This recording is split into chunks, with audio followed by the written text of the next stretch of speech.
Olá pessoal, tudo bem? Aqui é o Rafael. Estou aqui para pedir que se inscrevam no canal e nos ajudem a cada vez melhorar nosso conteúdo para vocês. Não se esqueçam de se inscrever. Muito obrigado. Segue o vídeo. Fui.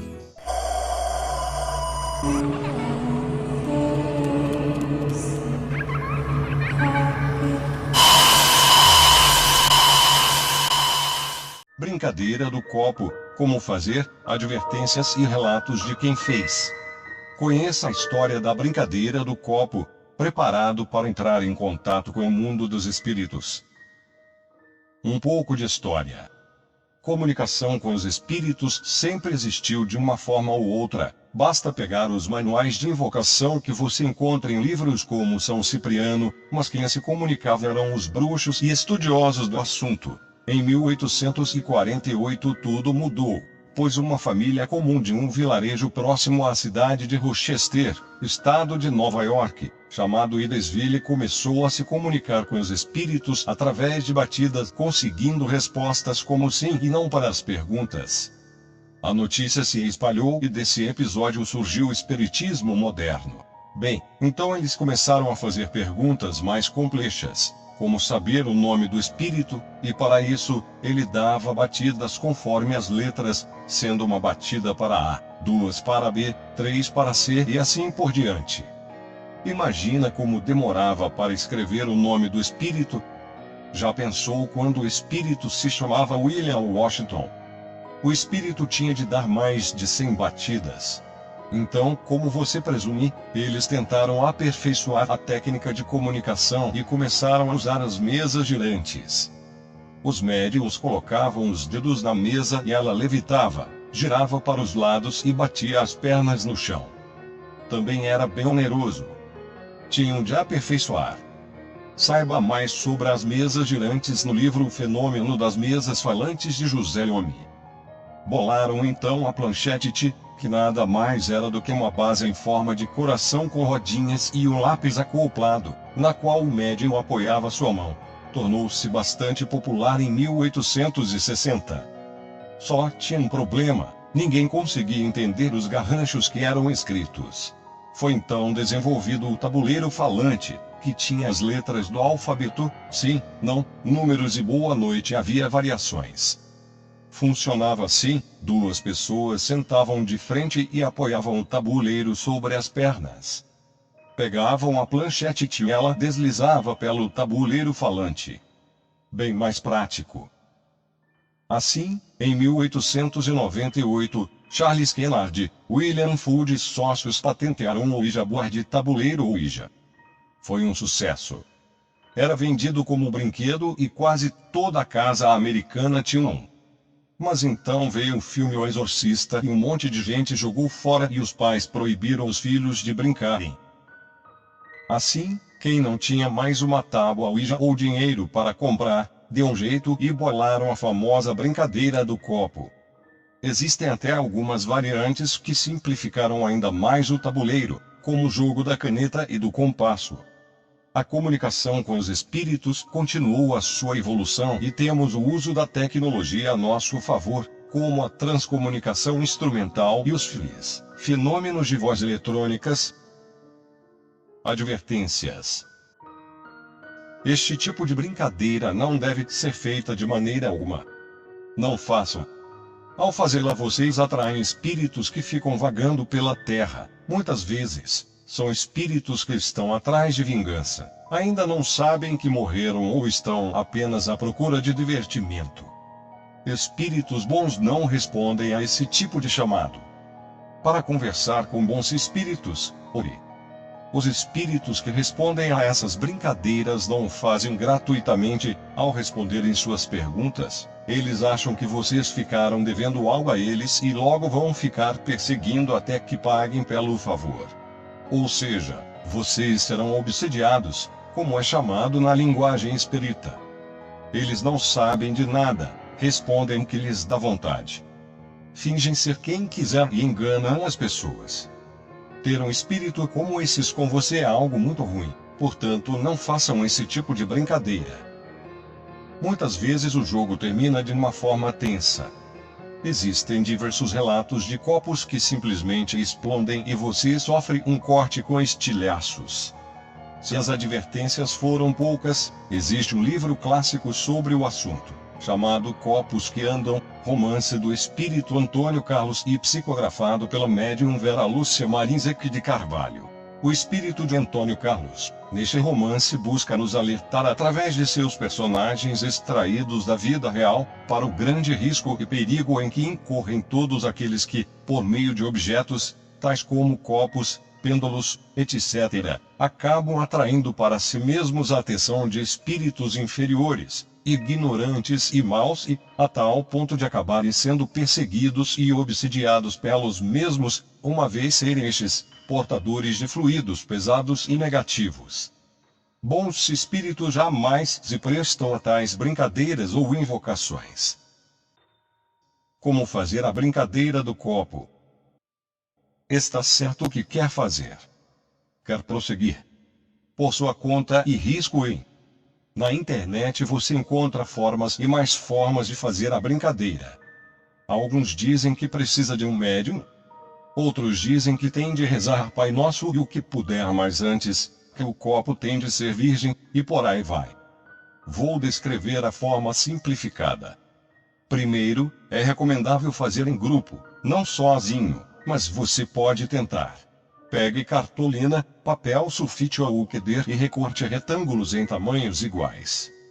Escreva todas as letras do alfabeto, números de 0 a 9, sim, não e sair. Feito isso, coloque em uma mesa em formato de círculo e o copo no centro. Se tiver uma tábua Ouija, fica mais fácil. Basta colocar o copo sobre ela. Agora, todos os presentes colocam o dedo indicador sobre o copo, e um faz a pergunta. Começa com: tem algum espírito aqui? Aguarde o copo se mover. Pergunte se é um espírito do bem, faça as perguntas que desejar. Quando quiser terminar a brincadeira, diga que deseja sair. Aguarde o copo ir para o sair e pronto, você acabou de participar de uma experiência sobrenatural. Dicas: crie um ambiente. Acenda uma vela, apague todas as luzes. Conte umas histórias de quem fez antes a brincadeira. Crie um clima para o que vai fazer.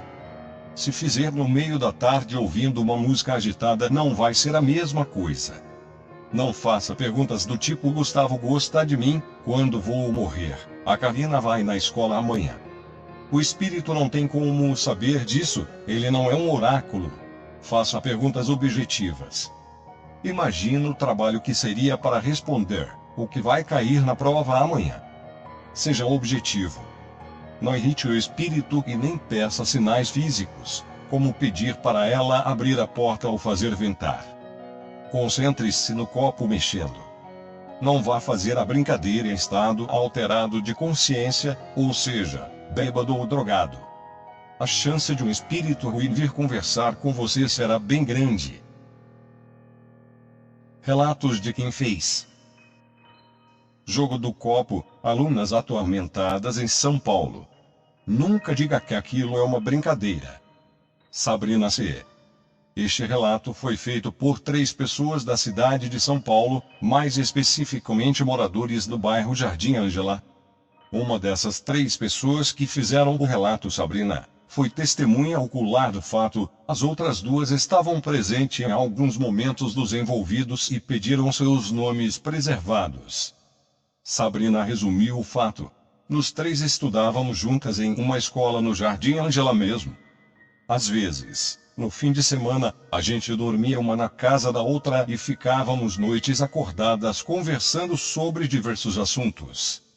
Em certo final de semana, nós 3 ficamos em casa.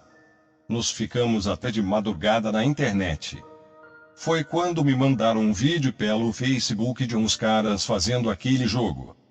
Minha amiga V, que era a mais corajosa de nós, na mesma hora já nos deu a ideia: vamos fazer esse jogo também.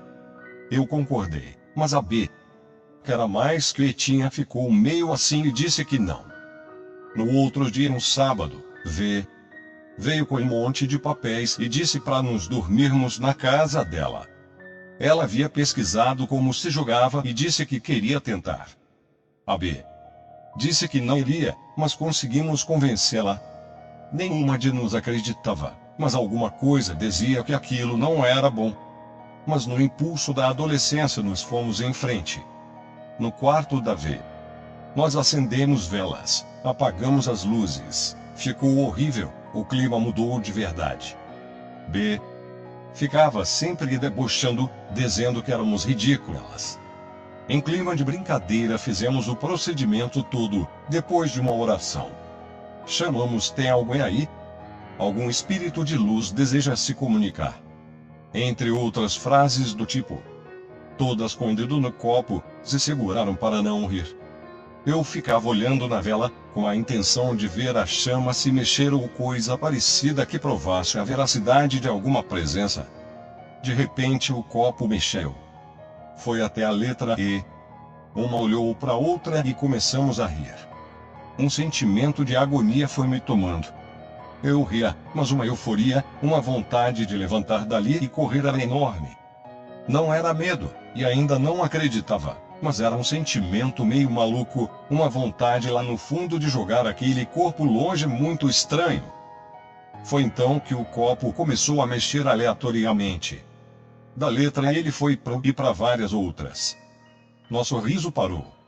E depois do fim da nossa risada o copo também parou. Então V perguntou: você é do bem? O copo demorou quase um minuto, mas foi na letra A, M, e nós começamos a rir de novo. Ele parou ali, deduzimos que podia ser a palavra amigo, sei lá. Ficamos sérias novamente. V perguntou se ele sabia o nome dela. O copo foi na palavra não. Após isso a B disse que queria parar. Nos perguntamos se podíamos parar. Esperamos por uns 40 segundos, o copo permaneceu no não.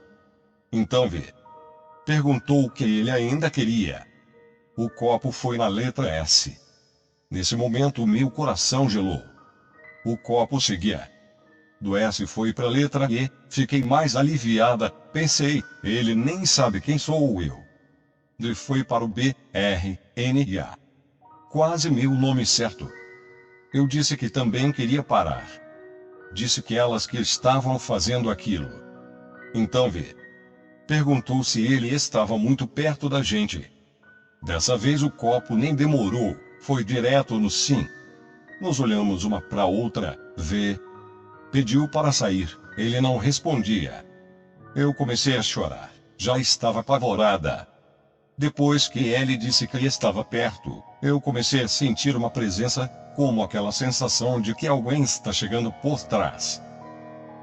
É agonizante. B retirou o dedo resmungando e se levantou.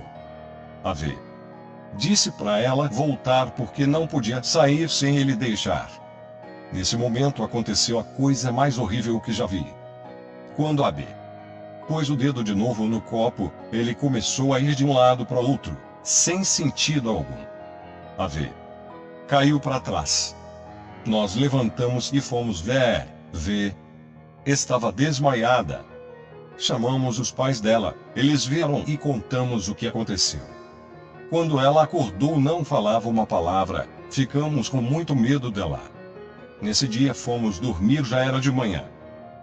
V começou a ter visões na sua casa. Eu não era somente uma pessoa, eram várias. Ela não ficava sozinha em casa por nada. Sempre queria dormir, não queria entrar no quarto, dizia que alguém aparecia quando os pais saiam de lá. Eu tive isso por uns dias também, mas passou. Agora com a V, as coisas foram muito terríveis. Ela tentou suicidar-se 2 vezes. Hoje, 2 anos após aquela noite, ela foi internada em uma clínica. Quando eu e B vamos visitá-la, ela chora muito. Diz às vezes que nós não estamos livres, que ela ouve vozes falando de nós. Está irreconhecível, o modo de falar e o semblante de seu rosto.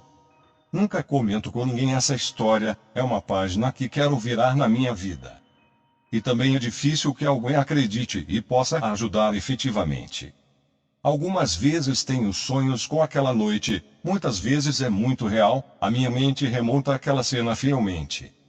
Mas com uma diferença, eu vejo uma pessoa atrás de nós durante o jogo. E sempre a mesma pessoa, a qual nunca vi na minha vida. Posso dizer com propriedade, nunca façam o que fizemos. A vida de uma pessoa se arruinou por pura curiosidade. Ainda posso sentir algo por perto. Sabrina C. Jogo do Mal. Por Isabela Somerset. Como todo adolescente, eu já joguei o jogo do copo. Sou muito reservada para falar sobre isso, pois aconteceram coisas anormais após jogarmos o jogo. Houve até uma morte. Mas depois de pensar resolvi contar, pois aqui permite o anonimato. Era uma tarde de domingo, uma tarde chuvosa e fria.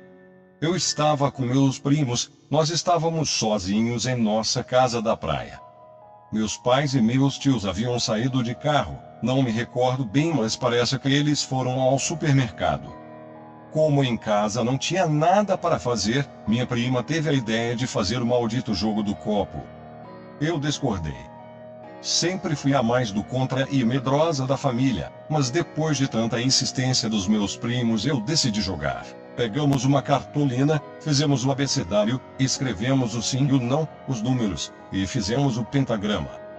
Meu primo pegou um copo novo e virgem que meus tios tinham acabado de comprar, e umas vilas que tinha na casa para casos de faltar luz, ou algo assim. Rezamos o que pedia, apagamos a luz, acendemos as velas, e começamos a sessão espírita, digamos assim. Minha prima começou a rir descontroladamente, falando que não iria funcionar, e fez a seguinte pergunta: que dia eu vou morrer então? Ninguém estava com a mão no copo como se pede o ritual. Ele começou a mexer, devagar, nos deixando apavorados. Minha prima, que debochava, se calou. O copo ia para os número 1, em seguida para o 2, em seguida para o 0, e depois para o 8.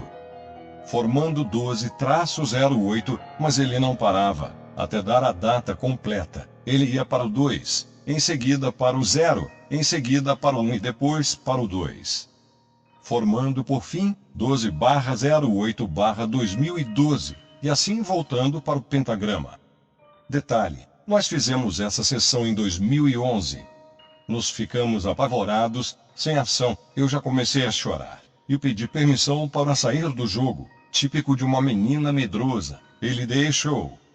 Meu primo logo em seguida pediu também, ele deixou. Minha prima ficou apavorada e saiu do jogo sem permissão. E depois de alguns minutos nossa família chegou, pegando todos apavorados com o jogo. Assim minha tia furiosa falou que não era gente brincar com isso, que era sério. Ela pegou o tabuleiro, acendeu a luz e disse: eu quebro esse jogo, eu quebro esse portal, em nome de Deus, rasgando a cartolina. Depois de uma semana, eu quase morri afogada na piscina do clube, eu estava sendo puxada para baixo, minhas pernas estavam vermelhas, e eu estou com a cicatriz de um arranhão, que parece um pentagrama, até hoje. Meu primo quebrou o pé jogando bola. Depois de uns meses, minha prima havia esquecido do jogo, e tals. O dia que o espírito falou já estava se aproximando, e quando chegou o dia, de manhã bem cedo, minha tia liga para minha mãe desesperada, falando que minha prima havia morrido. Eu me arrependo muito de ter jogado isso, até me sinto culpada pela morte da minha prima. A ciência explica. A ciência explica a brincadeira do copo, é tudo culpa do efeito ideomotor, que são pequenas e involuntárias contrações musculares. Não pode ser, o copo move tão facilmente, é sobrenatural. Para provar que tudo não passa de efeito ideomotor, a ciência pede para os participantes de uma sessão de brincadeira do copo virarem os olhos. O efeito será devastador. O copo vai mover, mas cada um dos participantes vai levá-lo para um lugar distinto. Vira uma guerra. O efeito ideomotor é mais comum do que se pensa e você provavelmente já foi vítima dele. Como quando assistia a uma partida de futebol e, sem mais nem menos, chutou a poltrona no momento em que o atacante hesitou com a bola diante do gol. Ou todas as vezes que seus pés procuraram instintivamente o pedal do freio a cada manobra arriscada do seu amigo na direção. Médicos e psicólogos veem o efeito ideomotor como um tipo de imitação involuntária. O observador age conforme o que vê ou o que gostaria de ver. Outros argumentam que se existe um espírito, por que ele precisa que os participantes coloquem o dedo no copo? Porque ele mesmo não faz isso. Agora você decide se prefere acreditar no além ou na ciência. Hollywood demonizou a tábua Ouija. A tábua Ouija antigamente era usada como entretenimento da família, principalmente no ZEUA. No Brasil, a empresa Estrela lançou um brinquedo, que na verdade era uma tábua disfarçada, chamado Converse com seu anjo, mas Hollywood fez alguns filmes que fizeram as pessoas ficarem com medo só de olhar para ela. Alguns filmes que demonizaram a tábua Ouija. Amityville 3D 1983, John Baster Tony Roberts, é um cético repórter e após se divorciar de Nancy Tesarper, compra por um preço bem baixo já que ninguém queria o imóvel. A assustadora casa de Long Island, onde já tinham havido várias mortes.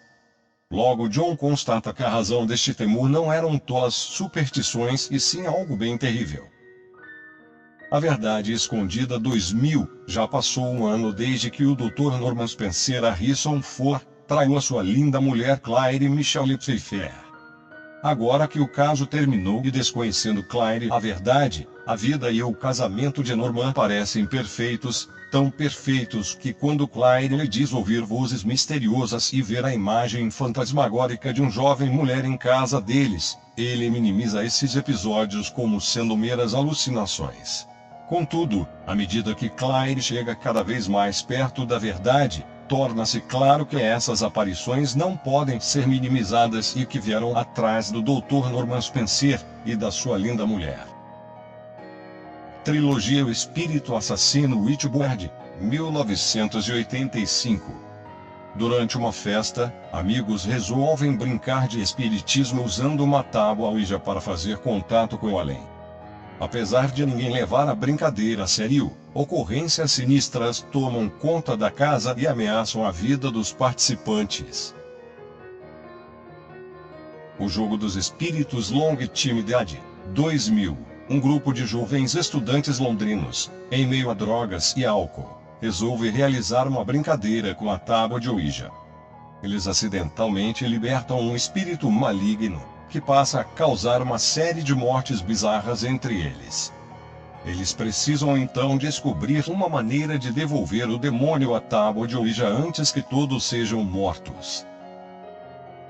O Exorcista 1973. Esse sepultou a tábua Ouija para sempre, pois mostra Regan usando o tabuleiro para conversar com seu amigo invisível, o Capitão Old, que na verdade era o Rei Diabo disfarçado. Foi simplesmente o filme mais aterrorizante já feito. Depois de tanta propaganda negativa, é bem difícil encontrar uma tábua Ouija para venda em alguma loja, pelo menos aqui no Brasil. Você só vai encontrar na internet. Uma pessoa da equipe do Assombroso relatou que fez essa brincadeira. Mas ao invés do copo era um livro onde se passava um cadarço de tênis e uma chave. Rezavam uma oração e com duas pessoas cada uma colocava o dedo de um lado da chave. O livro respondia sim ou não. Parado para sim e se virava para o não. Depois de muito brincar, uma das pessoas passou muito mal entrando em transe e indo para uma outra dimensão, isso na cabeça dela. Lá um demônio disse para ela: hoje eu deixo vocês brincarem comigo, mas logo eu brincarei com todos. Então vamos ficando por aqui. Deem o like, aperte o sininho e se inscreva. Vídeos novos 2 vezes por semana. Muito obrigado pela audiência e fui.